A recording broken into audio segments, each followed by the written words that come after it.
காமராஜர் பற்றிய சிறப்பு உரை. மதிப்பிற்குரிய தலைமை ஆசிரியர் அவர்களே, ஆசிரியர் பெருமக்களே மற்றும் என் அன்பு நண்பர்களே, அனைவருக்கும் என் இனிய காலை வணக்கம்.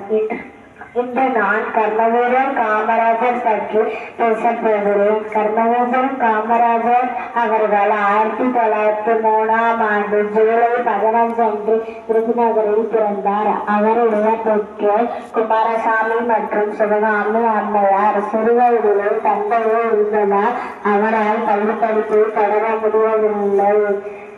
ஆனால் கல்வி தந்தையை நன்கு உணர்ந்தவர். தமிழ்நாட்டின் முதலமைச்சராக பொறுப்பேற்று மக்களின் சமூக வளர்ச்சிக்கு உயர்த்த பல நலத்திட்டங்களை செயல்படுத்தினார். குறிப்பாக ஏழை மாணவர்களுக்கு பள்ளி செல்ல வேண்டும் என்ற நோக்கில் பள்ளி படிப்பை அதிகரித்தார்.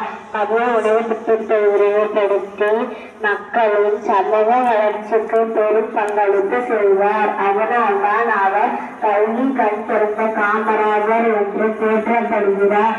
எளிமை, நேர்மை, தன்னலமற்ற சேவை ஆகியவற்றுக்கு காமராஜர் ஒரு சிறந்த எடுத்துக்காட்டு. அதிகாரத்தில் இருந்தபோதும் ஆடம்பர வாழ்க்கையை வாழாமல் மக்களுக்காகவே வாழ்ந்தார். அதனால்தான்